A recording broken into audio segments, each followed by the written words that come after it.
Attention all personnel. Incoming podcast. This is MASH Matters. MASH Matters is back. Hello. I am Ryan Patrick. And I'm Jeff Maxwell. I'm sure you couldn't tell. Okay. Hi, Jeff. How are you? Hey, Ryan Patrick, how are you? We're up to episode 25. Only 3 away from 28. That's right. If this is the first time you're listening to MASH Matters, you need to go back and listen to old episodes to see what is so special about episode 28. Yes, it'll be coming up very soon.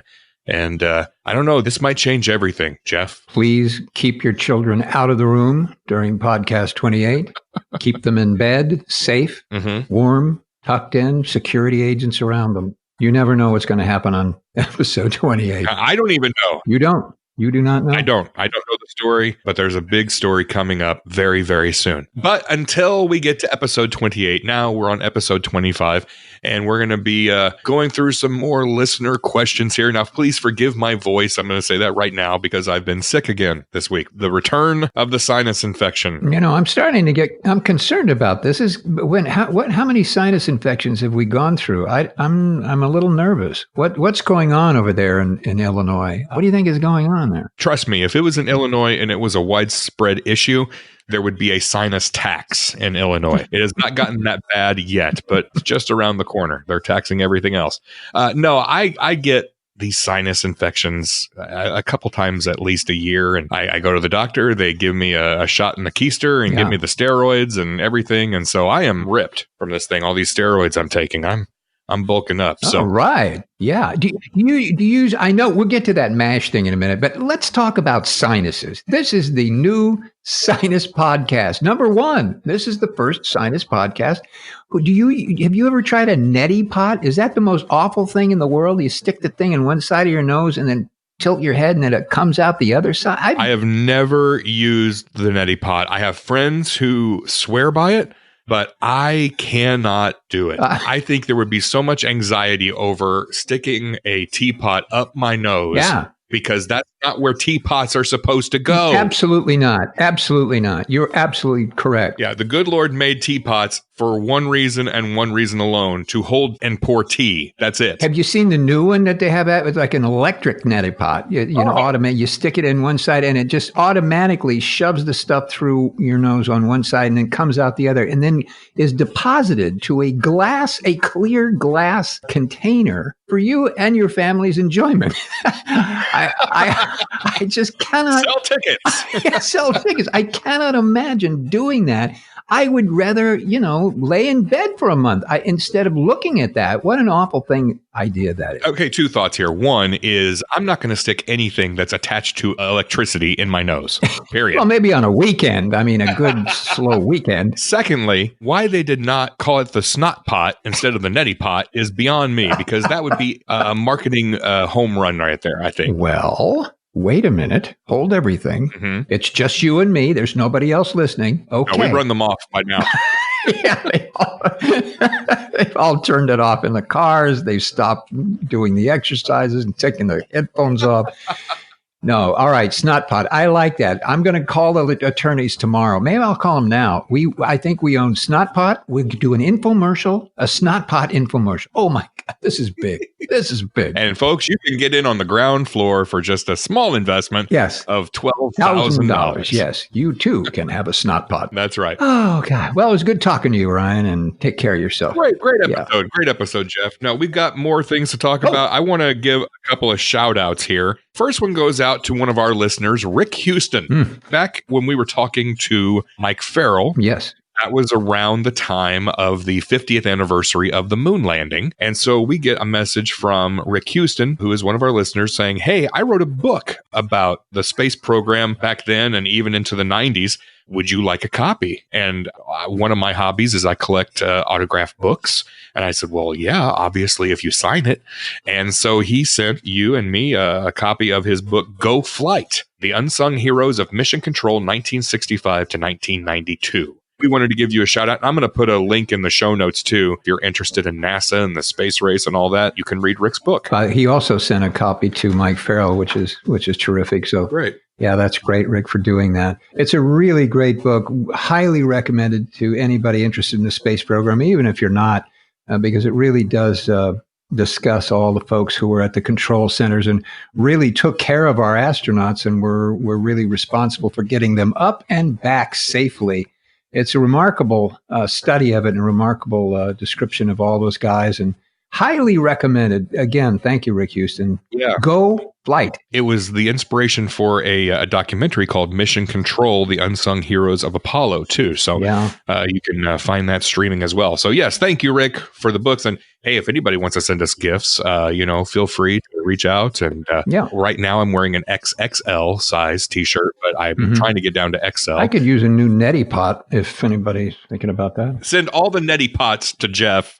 Send everything else to me. XXL Neti Pot, please. Got really big nostrils. Yeah, for really big nostrils.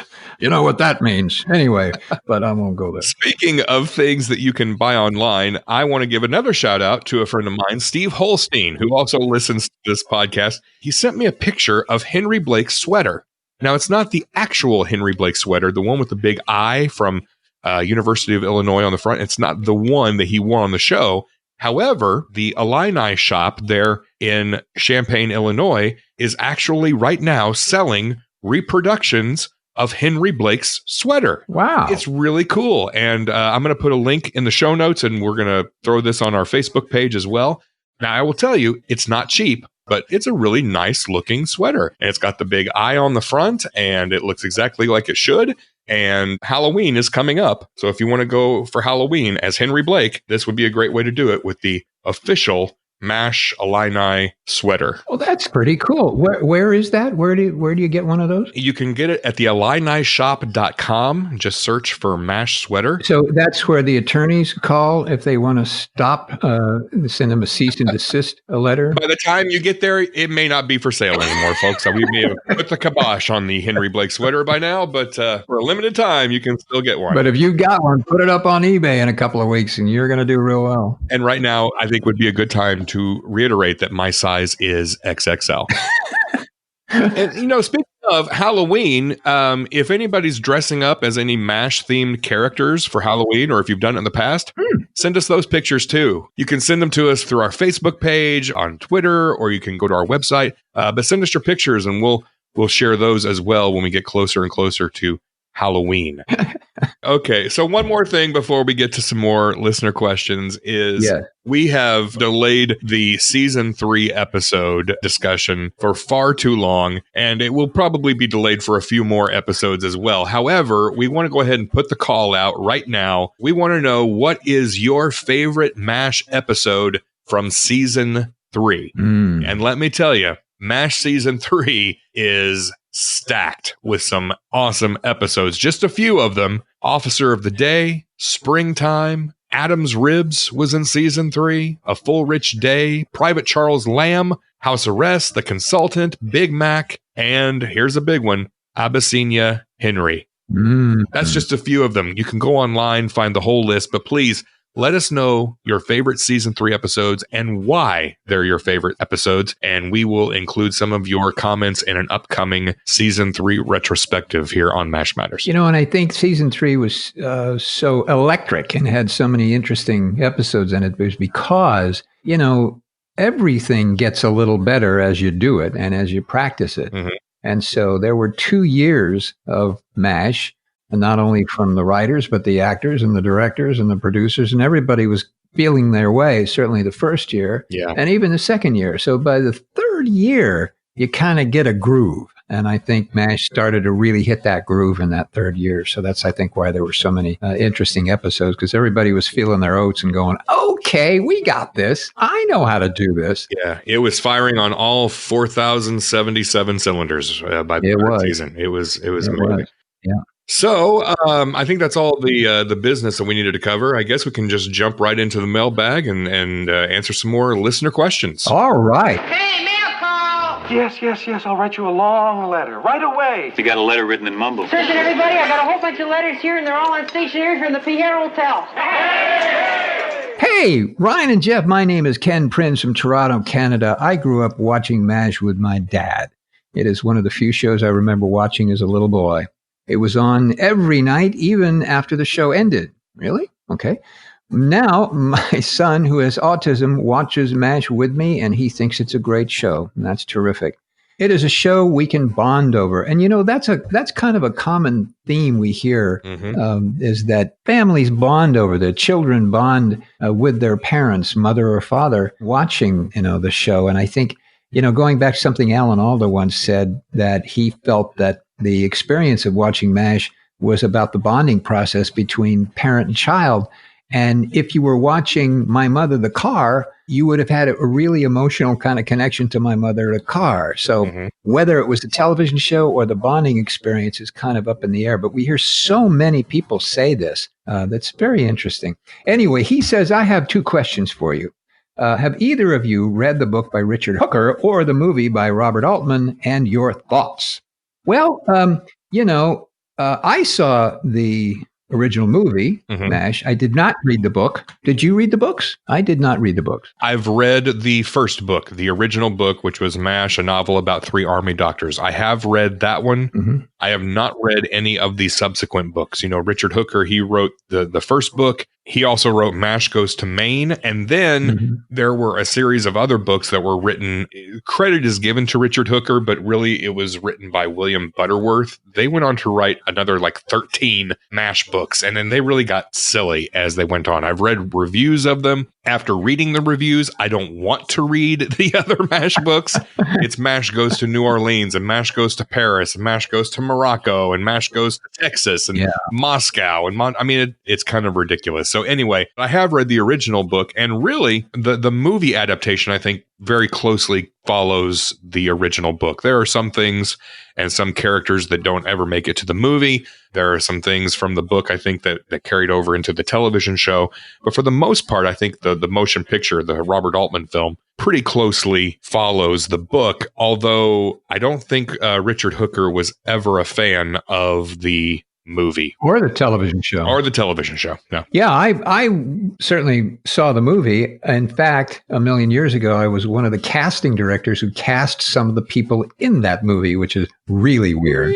Really very, very strange. So I've had a very incestuous relationship with MASH in 20th Century Fox and all versions of MASH except the book. I would like to talk about the movie more in depth, maybe in a future episode, because we've had a few other questions and voicemails that have come in about the movie. Oh, good. Okay. And so let's table this for now, and somewhere down the line we will do maybe an entire episode just kind of talking about the movie. I would like to do that. And I can again blow my horn about casting people in the movie. Yeah. Mr. Prinz, Ken writes one more question. Was Jeff ever invited to do a guest spot on After MASH, the small series that came after MASH?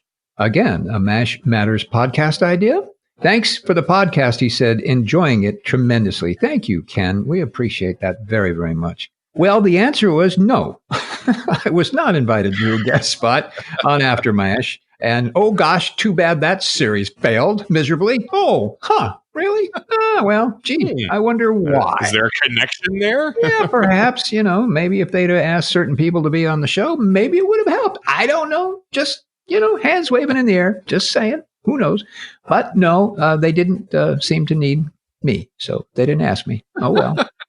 Poor Igor went off to be a pig farmer. So there was no room for him in a new hospital, I guess. So let me ask you, because we haven't really talked about After MASH, and that's, again, a subject that we can probably fill an entire episode with eventually. But what were your thoughts when you heard there was going to be a spinoff of MASH starring 3 of the stars from the series? What were your initial feelings when you heard that? A lot of people say things like, well, I'll be honest with you, and you go, well, wait a minute. You mean you could possibly lie to me? My honest feeling was I thought it was an awful idea. I really did. MASH was such a unique perspective of a very difficult event in our world. And I thought it was not going to work if you took even those same people and put them in a modern day hospital. It wasn't really about necessarily those people. It was about a very horrendous event that those people happened to be in.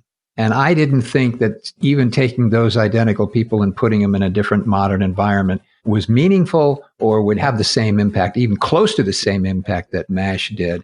Because the themes, the ideas, the difficulties, the problems that they were having were certainly not as dramatic as something like MASH did. So I didn't think it was a good idea. And I don't think, obviously, anybody else did, because it just kind of didn't work. Not to, certainly everybody was very talented and credible who were in the show. And Larry Gelbart was part of the writing staff. But even so, I don't think everybody's heart was in it the same way that they were in MASH. So anyway, that was my opinion. I didn't think it was going to work. And golly gee, it didn't. Just saying. A lot of people may not realize it did last for 2 seasons. Yes. Because it's always been known kind of as one of the most notorious and most famous flops on television. Mm-hmm. And I'm going to be completely honest with you, too. I've not watched all of it. And I don't know why. I've tried to watch it, and it just feels strange. Mm-hmm. It's like these characters that I love are so far out of their element that I feel weird watching them. The conflict of the war and the tension of the war is gone. Right. Now these are 3 characters who are basically dealing with hospital administration. Ooh, that'll grab you. I mean, every medical show on TV has that already, so that's nothing new. Yeah. But you have to think there were some very talented people behind Aftermash. Yeah. I mean, Larry Gelbart came back to create it. Gene Reynolds was involved. Ken Levine and David Isaacs, they were writing on it. You had Harry Morgan and Jamie Farr and William Christopher. I mean, you had on paper what should have at least worked in some way, but for some reason, it just never did quite click. Going back to that, what you said, it lasted for 2 seasons. I think probably, even though it was on for 2 seasons, I don't think it was building speed or getting any traction. No. MASH did not do well for the first 2 seasons. It was in big trouble of being canceled. By the way, I started at the very end of the 2nd season. So there you go. Just saying, hands waving in the air. The 3rd season, it took off and became a huge hit. I'm just saying. But I think the network geniuses and everybody were going, hey, MASH was almost going to be canceled the first 2 seasons, so let's give this some room. Let's see if it's going to work. Let's see if it grows. But it just didn't. They just couldn't get it up and running like they finally did MASH towards the end of the 2nd season of MASH. But Gene Reynolds and Larry Gelbart went to bat for MASH when it was, CBS wanted to cancel it. They went in and said, no, please. And it showed up for the 3rd season, and boy, that's when it really took off. Well, the legend is that William Paley, who was the head of CBS, that his wife loved the show, and she, I guess pillow talk at night, she talked it up and said, hey, you need to give this show a chance. And so thank you, Mrs. Paley, for having your husband's ear and convincing him to give MASH a chance, because it came dangerously close to being canceled after that 2nd season. Yeah. Now, if you're thinking, I've never seen Aftermash, I don't know what you're talking about. It was never released on DVD. It's not streaming. How can I watch it? Well, we had a message from Jeremy Ginsburg. He says, hey, I love your podcast. I'm dropping a line to let you guys know I was able to find Aftermash online and the Walter pilot. I know they're very hard to find. Didn't know if there was any interest to your podcast to have on the show. He says, by the way, I'm one of those people you guys talk about who watched the show, even though I wasn't alive for the airing. I think I've seen every episode 20 plus times. So I really love your podcast. Well, thank you, Jeremy. We really love hearing messages like yours. So Aftermash and Walter, which we'll get to here in a moment, those are both available on YouTube. Now, they're really poor transfers. Obviously, somebody recorded Aftermash on VHS or Betamax many, many years ago and then transferred it over digitally. So it's not clean, crisp. But if you are interested in watching Aftermash, we'll put a couple of links in the show notes. And then there's the show called Walter, and it was just a pilot. Can you give me, in short, Reader's Digest Hollywood terms, what a pilot is, Jeff? Yes, I can. A pilot is one show made in order to try and sell that show to the network. So a network will say, okay, let's MASH Walter thing. Okay, that's good. We'll pay for one show. Show it to us. And if we like it, then we'll order 26 more shows. So that's what a pilot is. And a pilot can either be then grow to 26 more shows from the network, or they can say, nah, I didn't like it.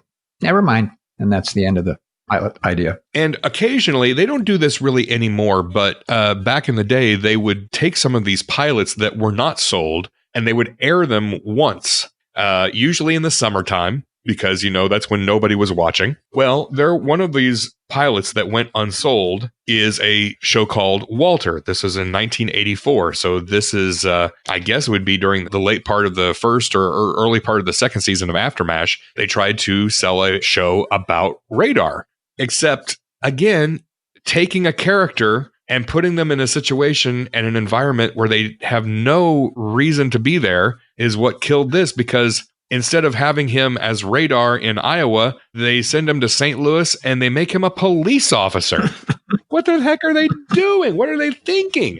And again, God love them, but Larry Gelbart and Gene Reynolds were both involved with that one as well. Needless to say, it went nowhere, but if you're interested in watching the pilot of Walter, I have watched it, and it is not easy to watch. There's a reason it did not get picked up. You can also find that on YouTube, and we'll put a link in the show notes as well. It'd be like taking Robin Hood and putting him in a department store, as the clerk in the men's department. It's like, what?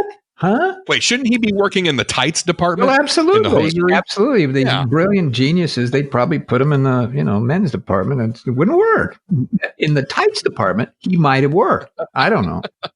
So are we going to talk about this tattoo guy? This is an interesting thing.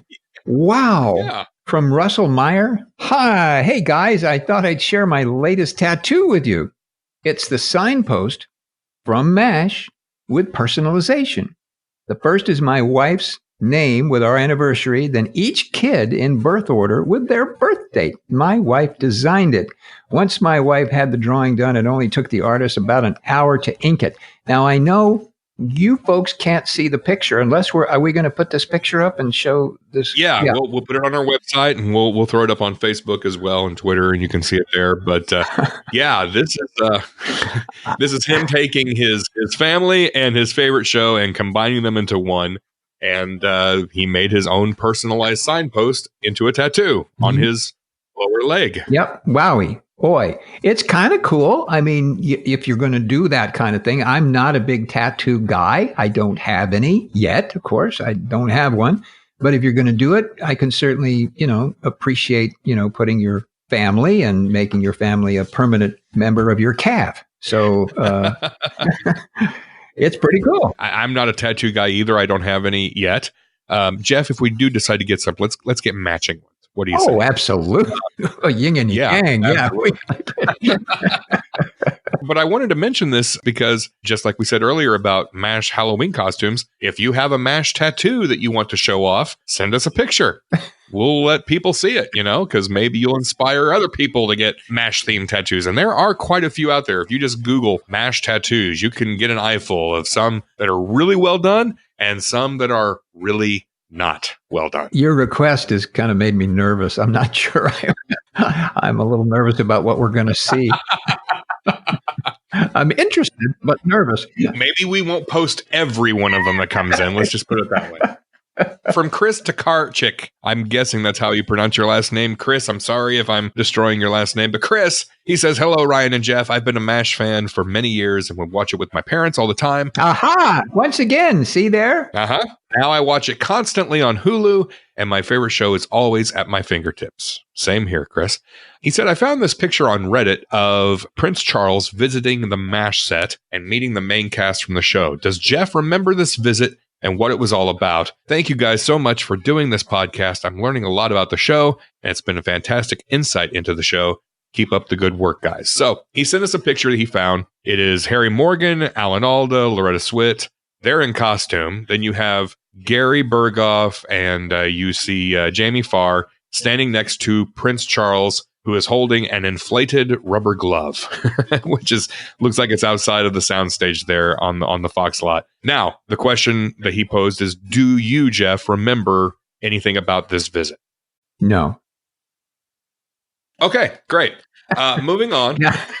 Not a thing. I wasn't there. Don't know why he was there. Don't know what they were doing. Funny picture. But no, I wasn't there. I don't know what the heck they were doing. So I guess he was just sort of taking a tour of the studio and they brought him to MASH. And yeah, well, I did a little bit of research on this and found out it was October of 77. Okay. And Prince Charles was in the U.S. He was there for like a 2-week visit. And it was October 27th. He goes to a private luncheon on the studio lot there at the Fox lot. Cary Grant was there, Lauren Bacall, Charlton Heston, as well as the cast of MASH.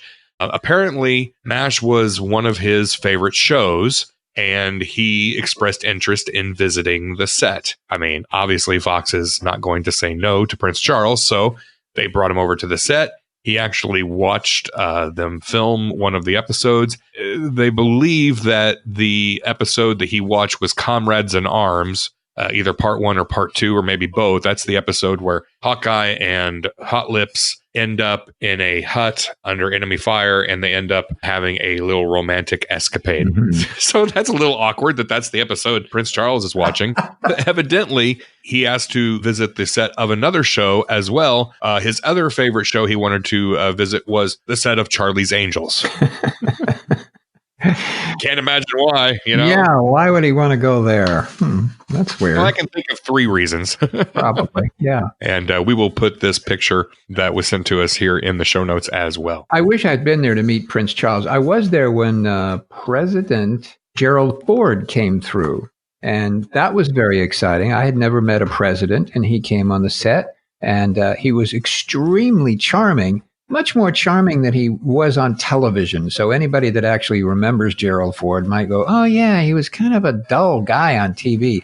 But I'm telling you, in person, he was very funny, very, very charming. And you could see why he was a politician and how he, was able to survive in that world, because he was very, very pleasant fellow to talk to, one-on-one.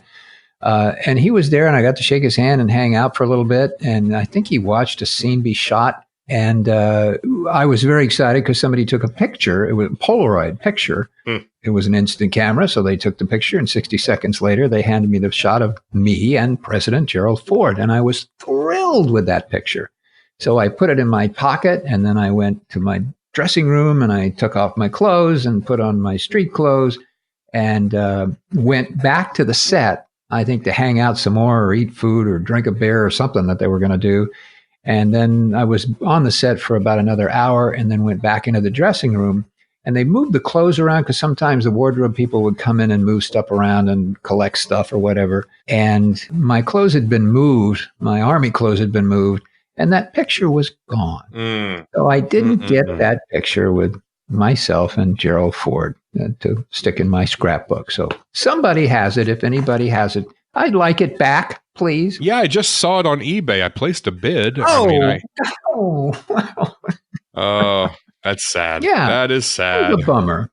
I never met a president. That's kind of fun to do and have a picture with me and him. And he was really nice guy, Gerald Ford. Really, really cool guy. Anyway. From Larry Coruscant, he says, I just started listening to your podcast. Love it. I just listened to the 5th episode of MASH Matters. Yes, I have a lot of catching up to do. Regarding the Groucho Marx references in the show, that was something that actually began with Robert Altman's film from 1970 with Elliot Gould as Trapper. Gould was good friends with Groucho and began doing Grouchoisms on the set, and Altman told him to keep it going. Of course, Alda and Gelbart were also Groucho fans, but I can't help to think that the idea must have somewhat been inspired by the original film. Loving your podcast so far. Keep up the great work. Larry, lifelong MASH fan since 1972. Thank you, Larry. By the way, if you follow us on Twitter, we'll follow you back. And Larry followed us on Twitter, and I saw recently that Larry, who is in radio and has been for many years, was recently inducted into the Dayton Area Broadcasters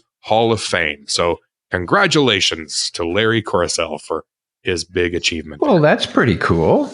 Wow. Yeah. That's very nice. Very nice. I'm not sure that Groucho Marx reference is as he is portraying it, or I'm not sure. We're going to have to ask Alan Alda. We're going to have to get him on this podcast and just ask him that. Say, look, Al, what was the Groucho Marx deal already? Come on. What do you got? Nah, you can't be creative. You got to do a Groucho Marx.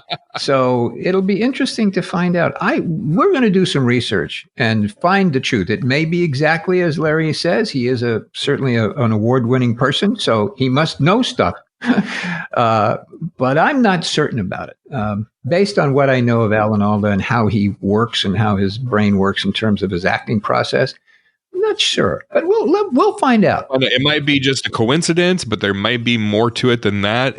It could have been more Alan influence. It could be Elliot Gould's influence. It could be Larry Gelbart's influence. It could be that all three of them owed money to Groucho, and this is the only way that they could repay it at the time. Who knows? We'll find out, though. We will get to the bottom of this Groucho inspiration very, very soon. From Mark Preeter. Hey, Jeff and Ryan, I discovered the podcast a couple of weeks back and have been binge listening ever since. Jeff, thanks for all the awesome memories of Igor. Well, you're very welcome. Who is definitely one of my favorite supporting characters on the show. Oh, thank you, Mark. Even after you creamed Father Mulcahy's precious corn on the cob. MASH means a great deal to me, as it was one of the things my dad and I bonded over when I was a kid. Where have we heard that before? There it is again. Although Dad passed away over 20 years ago, I'm sorry to hear that. Whenever I watch the show, which I do several times a week, I feel that he is with me. Oh, that's cool. Watching and laughing just as we were all those years ago. Keep up the good work, guys, and I will definitely keep on listening. Yes, thank you, Mark. Please do. MASH truly does matter and will continue to do so for a very, very long time. That's cool. Yes. Thank you, Mark. And I think that's a great place to wrap up this episode 25 of MASH Matters. Jeff, it has been a pleasure. Indeed, Ryan. I just want to say one thing. And I just want to say, here's looking up your old address.